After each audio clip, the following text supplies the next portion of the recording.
നമസ്കാരമുണ്ട്. ഇത് മുംബൈയിലെ ഈ മരുമകൻ്റെ അമ്മനെ കളിച്ചതിൻ്റെ ബാക്കിയാണ്. ഇപ്പം ഇത് കാണുന്നവർക്കൊരു സംശയം ഉണ്ടാവും. ഇപ്പം ഇത്ര വിശ്വസിച്ച് ഇവനൊരു പരിപാടിക്ക് കൊടുത്തിട്ട് അവനിത് ലോകത്തോടൊക്കെ വിളിച്ച് പറയാമല്ലോ.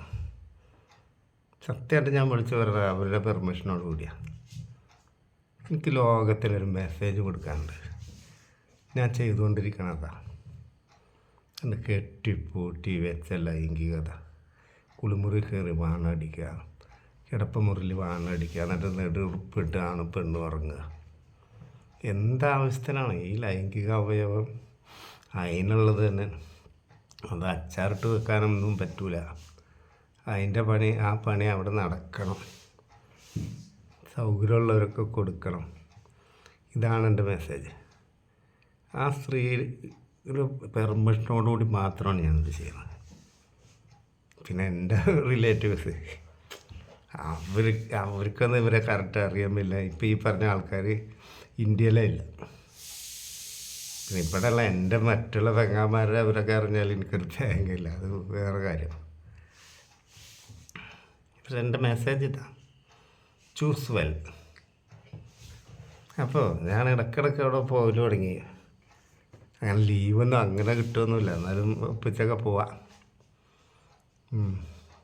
അങ്ങനെ പോകൽ തുടങ്ങിയപ്പോൾ ഈ പെണ്ണ് ഞാനുമായിട്ട് അനിയത്തിയായിട്ട് കമ്പനി ആയാലും തുടങ്ങി. ഈ മനുഷ്യൻ്റെ മനസ്സ് ഭയങ്കര സങ്കീർണമാണ്, അതേപോലെ ലോലവുമാണ്. ഇപ്പം ചേച്ചിനെ ഞാൻ കളിച്ചുകൊണ്ട് നിൽക്കുകയാണ്. ഓക്കെ, എന്നെ ചേച്ചിക്ക് നല്ല വിശ്വാസമാണ്. ചേച്ചിക്ക് അനിയത്തിനെ ഭയങ്കര ഇഷ്ടമാണ്. അനിയത്തിക്കും കളി കിട്ടണമെന്ന് ചേച്ചിക്ക് ആഗ്രഹമുണ്ട്.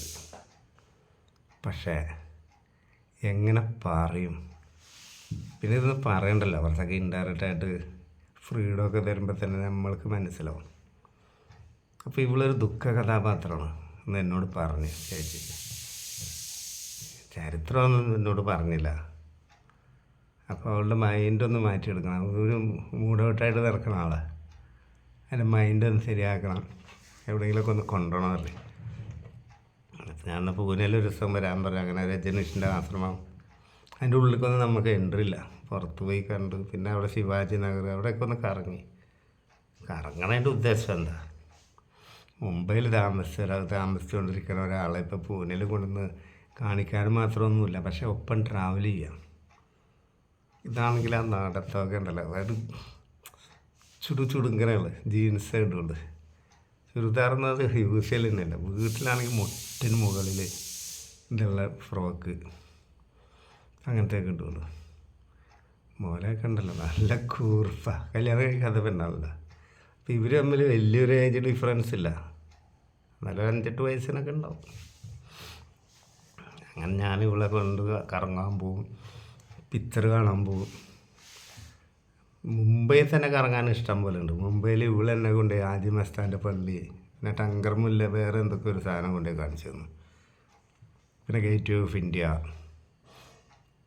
മുംബൈയിൽ അങ്ങനെ എനിക്കാണെങ്കിൽ ആൾക്കൂട്ടം ബഹളം ക്രൗഡൊന്നും പറ്റില്ല. പിന്നെ ബിൽഡിങ്ങുകൾ കുറേ കാണുക, എനിക്കതിലൊന്നും ത്രില്ലില്ല. പിന്നെ ഇവളുടെ ഇപ്പോൾ ഒരു കമ്പനിക്ക് പോകുമല്ലേ, റെസ്റ്റോറൻറ്റിൽ കയറും, ചായ കുടിക്കും, പിന്നെ തോളത്ത് കൈയിടൽ തുടങ്ങി. ഭയങ്കര സ്നേഹം അടുപ്പായി. പക്ഷെ അവിടെ പ്രേമം പൊട്ടി മുളക്കണില്ല കേട്ടോ. അങ്ങനെ വില്ലിങ്ങ തോളത്ത് കൈയിടലായി, ചേർത്ത് പിടിക്കലായി. ഇതൊക്കെ പല പ്രാവശ്യങ്ങൾ കൊണ്ടാണ്. അല്ലാണ്ട് ചെല്ലുമ്പോൾ തന്നെ ചേച്ചിനെ കയറി പിടിച്ച് വിരലിട്ട് നോക്കിയ പോലെ അല്ല. ഇതിന് അങ്ങനെ ഞാൻ വെറും ഇതിൻ്റെ ആളാണെന്ന് അവർ മനസ്സിലാക്കുകയും ചെയ്യരുതല്ലോ. ചേച്ചിനെ അന്ന് തന്നെ കളിച്ച് അനിയത്തിക്ക് മനസ്സിലായിട്ടുണ്ട്. അനിയത്തിനെ കിട്ടുമ്പോൾ തന്നെ കളിക്കുമ്പോൾ ഞാനൊരു മോശം ക്യാരക്ടറായി മാറും. ഇപ്പോൾ പയ്യെ തിന്നാ പനയും തിന്നാ പറഞ്ഞാൽ മതി, കൊണ്ട് നടക്കുക, ചേർത്ത് പിടിക്കുക. അന്ന് ബെസ്റ്റാണ്. മുംബൈ ഒരു വണ്ടിയുടെ വേറൊരു വണ്ടി കെട്ടി വലിച്ചേക്കുമ്പോൾ സിസ്റ്റമൊക്കെ ഉണ്ടാവും.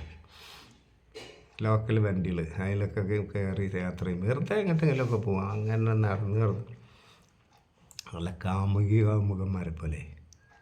പിന്നുണ്ട് ഇവിടെ ഒരു ഉമ്മ കൊടുക്കുക. ആ സ്റ്റേജിലെത്തി. അപ്പം ചിരി തുടങ്ങി. അങ്ങനെ കുറേ ആയി. വീട്ടിൽ വന്നാൽ ചേച്ചിമാരെ തരും.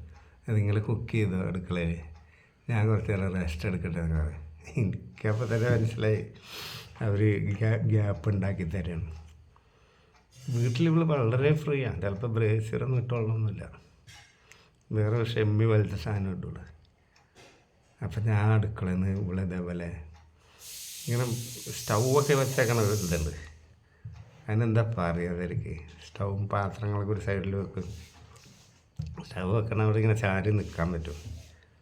അപ്പോൾ കുക്ക് ചെയ്യാൻ അതിൽ അടുപ്പത്ത് വെച്ചാൽ ഇങ്ങനെ കെട്ടി പിടിച്ച് നെറ്റിയിലൊക്കെ തലോടി നെറ്റിയിൽ ഉമ്മ കൊടുത്ത് ചുണ്ടുമേൽ ഉമ്മ കൊടുത്ത് അങ്ങനെ ഇതിൻ്റെ നിപ്പിൾസൊക്കെ ഉണ്ടല്ലോ, ചെറിയ ഇത്രേ ഉള്ളൂ, കൂമ്പിട്ടുള്ളൂ. ആരും ഇതിനെ യൂസ് ചെയ്തിട്ടില്ല. അതൊക്കെ ഇങ്ങനെ മെല്ലെ ഞാൻ താന്ന് വന്നിട്ട് നിപ്പിൾസൊക്കെ ചുണ്ടുകൊണ്ട് ഇതാക്കി, പിന്നെ അതുമേ കയറ്റിയുള്ള ഇടിച്ചിയാൻ, എന്നിട്ട് പല മോഡലും. അപ്പോൾ ഇവർക്ക് കിക്കിളിയാവണുണ്ട്, ഇഷ്ടമുണ്ട്. അതായത് ഒരു വെറും കളി മാത്രമല്ല, ഞങ്ങളുടെ മുമ്പിൽ ഭയങ്കര ഡീപ്പായിട്ടുള്ള കമ്പനിയായി. എന്തിനാ പറവ്, ഞാൻ മെല്ലെ അവിടെ നിന്ന് ഇറക്കി നിർത്തി ഇതേപോലെ ഫ്രോക്കിൻ്റെ ഉള്ളിൽ കൈയിട്ട്. പെണ്ണുങ്ങൾക്ക് വേഗം ഷഡ്ഡി നനയും. അതിൻ്റെ ഉള്ളിൽ കൈയിട്ട് കണ്ടുമേലൊക്കെ ഞാനിടിയപ്പോൾ പെണ്ണിന് നിൽക്കാൻ വയ്യ. സ്റ്റൗവാണ്ട് ഓഫ് ചെയ്ത് ഞടപ്പത്തുള്ള കരിഞ്ഞു വേണ്ടതല്ലേ, കോരി എടുത്തിട്ടാണ് അവളുടെ റൂമിൽ കൊണ്ടുപോയി ഷാറുഖ് ഖാനെ റിമി ടോമിനെ ബന്ധിച്ച് അവരെ പൊന്തിച്ച് കൊണ്ടുപോയി കട്ടിലുമൊക്കെ കിടത്തി വാതിലടച്ച് ഡ്രസ്സൊക്കെ റിമൂവ് ചെയ്ത് അവസാനത്തെ അടിപൊളി കന്തൊക്കെ നല്ലോണം നാക്കും കൊണ്ട് ഈ പെണ്ണ് കിടന്ന് തുള്ളിച്ചാടുക, വച്ചിടുക. അപ്പം ചേച്ചി കേട്ടാലും കുഴപ്പമില്ല, കാരണം ചേച്ചിക്ക് ഇവളോട് അത്ര സ്നേഹമാണ്. ഇവള് നല്ലോണം സന്തോഷിക്കുമ്പോഴാണ് നല്ല സീൽക്കാരങ്ങളൊക്കെ ഉണ്ടാവുക. ഞാൻ ചേച്ചി കേട്ട പ്രശ്നമില്ല, ചേച്ചിയൊന്നും പറയില്ല, ഞാൻ ഇങ്ങനത്തെ ഒന്നുമല്ല, ഇപ്പോഴാണ് ഞാൻ ഇതിനൊക്കെ ബില്ലിങ്ങായി വരണത്, എനിക്കിതിനൊന്നും പറ്റുമെന്ന് കരുതിയതല്ല ഒക്കെ പറയാം. എന്നാൽ നീ പ്രശ്നമാക്കണ്ട, ആരും അടുത്തുള്ളതായിട്ട് ഭാവിക്കാൻ വേണ്ട, നിൻ്റെ ഇഷ്ടം പോലെ നീ പെർഫോം ചെയ്തോളാം. കല്യാണ്ട് തുടങ്ങിയിട്ടുണ്ടല്ലോ ഈ പെണ്ണ് ചേച്ചീൻ്റെ പോലെയല്ല, കുറച്ചും കൂടി കളിവാശിയല്ല. പിന്നെ പ്രായത്തിൻ്റെ ഒരു ചടുലതയുണ്ട്. ഞാൻ മോളിൽ കയറിയൊക്കെ പഠിപ്പിച്ച് അതൊക്കെ വല്ല പഠിപ്പിച്ച് ഞാനവിടെ പൂനെന്ന് പോരുവോളം എൻ്റെ അമ്മ രണ്ടിനെ മാറി കളിക്കായിരുന്നു. പ്രത്യേകിച്ച് പിന്നെ മനഃപൂർവ്വം സൗകര്യപൂർവ്വം മാറി അനിയത്തിനെ തന്നെ അടിച്ചോളാനുള്ളൊരു മൂഡിലായി. ഞാൻ പറയാം അത് പറ്റൂല, കാരണം നിങ്ങൾക്കും വേണം, ഞാനിവിടെ ഉള്ളിടത്തോളം കാലം നമുക്ക് ഷെയർ ചെയ്യാം, അല്ലാണ്ട് അനിയത്തിക്കാണ് ഫുള്ള് ഇട്ട് കൊടുക്കുക. എനിക്ക് സത്യം പറഞ്ഞാൽ ഈ പെണ്ണിനെ കളിക്കണമെന്ന് എനിക്ക് ആഗ്രഹമുണ്ട്. ചേച്ചി എന്നോട് ചോദിച്ചു, നീ ഇപ്പം അനിയത്തിന് ഇങ്ങനെയൊക്കെ ഒരു നോട്ടമുണ്ടല്ലോ. അപ്പം ഞാൻ പറഞ്ഞ ഏത് മനുഷ്യനും അങ്ങനെയാണ്, എനിക്ക് ഒളിയും അറിയില്ല, എനിക്ക് അതിനോട് എല്ലാം കൊണ്ടും ഇഷ്ടമാണ്. സെക്സ് മാത്രമല്ല, എനിക്കതിനെ ഭയങ്കര ഇഷ്ടമാണ്. അതാണ് ഞാൻ അതിനെങ്ങനെ നോക്കണം, അല്ലാണ്ട് വെറും പരിപാടി ബന്ധമല്ല. നിങ്ങളെ ഫസ്റ്റ് ഡേ തന്നെ ഞാൻ ചെയ്തതെന്ന് പറഞ്ഞാൽ അത് എൻ്റെ കൈ യാന്ത്രികമായിട്ട് നിങ്ങൾ കയറി പിടിക്കലും നിങ്ങളെൻ്റെ അടുത്ത് വന്ന് നിങ്ങളുടെ സാമീപ്യവും ആറ്റ്മോസ്ഫിയറും നിങ്ങളെന്നെ ചേർന്ന് നിൽക്കണേ കണ്ടപ്പോൾ എനിക്ക് തോന്നിയത് നിങ്ങൾ വില്ലിങ്ങാണ്, എന്നോട് ഇഷ്ടമുണ്ടായിട്ടാണ്. അപ്പോൾ പിന്നെ ഞാൻ ഡയറക്റ്റ് സെക്സിൽ ഏർപ്പെട്ടേക്കാണ് നിങ്ങളുടെ അടുത്ത്. നിങ്ങളും റെസിസ്റ്റ് ചെയ്തില്ല, കാരണം നിങ്ങൾക്കും അതൊരു ആവശ്യമായിട്ട് നിൽക്കുമായിരുന്നു. പക്ഷേ ഇതങ്ങനെയല്ല, കാലങ്ങൾ കൊണ്ട് നല്ല കമ്പനിയായി പറ്റിയ ഞാനതിനെ കളിക്കുകയൊക്കെ ചെയ്യും. പക്ഷെ ഇപ്പം തന്നെ പോയാണ്ട് ചെയ്യുന്നതല്ല എന്നൊക്കെ പറഞ്ഞപ്പോൾ അതിന് ശേഷമാണ് ചേച്ചി ടോൺ മാറ്റിയത്. അവിടെ കാണിക്കാൻ കൊണ്ട് ഇവിടെ കാണിക്കാൻ കൊണ്ട് റൂട്ട് മാറ്റി വിട്ടത് അവർ തന്നെ. അതുകൊണ്ട് ആർക്കെങ്കിലും എന്തെങ്കിലും സംഭവിച്ചാൽ ആ സ്ഥലമായിട്ട് കളി നടന്ന ആ നിമിഷങ്ങൾ നമ്മൾ എൻജോയ് ചെയ്യും. അതിനൊക്കെ കാണാൻ ഇങ്ങനെ പോകുമ്പോൾ ഇപ്പോൾ എനിക്ക് ഓർമ്മയുണ്ട്, ഒരു വെള്ള ടീഷർട്ട് ഒരു ബ്ലാക്ക് ജീൻസൊക്കെ ഇട്ട് ഇങ്ങനെ ആ റെയിൽവേ പ്ലാറ്റ്ഫോമിൽ കൂടിയൊക്കെ വരണ രംഗം, കയ്യിൽ ചെറിയൊരു പേഴ്സൊക്കെ ഉണ്ടോ. ഇതൊക്കെ അനുഭവിക്കണം, അല്ലാണ്ട് ആരെങ്കിലും കെട്ടി എന്ത് കൂതറാണെങ്കിൽ അത് തമ്മിൽ അടിച്ച് ആൾക്കാരെ കാണിക്കാൻ വേണ്ടി അഭിനയിച്ച് പണ്ടാരം അടങ്ങി ജീവിക്കണമല്ലൊക്കെ എത്ര ബെറ്ററാണ്. ഇങ്ങനത്തെ ചെറിയ ചെറിയ ചാൻസൊക്കെ എൻജോയ് ചെയ്യണത്. അതുകൊണ്ട് ആഘോഷം ഒന്നും ഇടിഞ്ഞു വീഴാൻ പോകില്ല. ഞാൻ പറയണതേ സൗകര്യം കിട്ടിയാൽ കളിക്കണം. ഇവിടെ കെട്ടിപ്പൂട്ടി പണ്ട് ഇവിടെ അങ്ങനെയായിരുന്നു. ഒരു സ്ത്രീക്ക് തന്നെ പല ആണുങ്ങൾ ബന്ധമുണ്ടായിരുന്നു. പുരുഷന്മാർക്ക് ഫ്രീഡം ഉണ്ടായിരുന്നു, കളി നടന്നിരുന്നു. ഇപ്പം എങ്ങനെയോ അതൊക്കെ മാറി മറിഞ്ഞ് പരിപാടി എന്ന് പറഞ്ഞാൽ എന്തോ ഭയങ്കര പ്രശ്നമാണ്. ഒരു ചിന്ത മലയാളിൻ്റെ മനസ്സിൽ ഉടലെടുത്തിട്ടുണ്ട്. ആ ചിന്ത മാറ്റാനാണ് എൻ്റെ എളിയ ശ്രമം. അല്ലാണ്ട് ഞാനിതൊക്കെ പറഞ്ഞ വേറൊരു ഉദ്ദേശത്തിലല്ല. ഒരു സെക്ഷൽ ഫ്രീഡം വേണം, അത്രേ ഉള്ളൂ. നമസ്കാരം.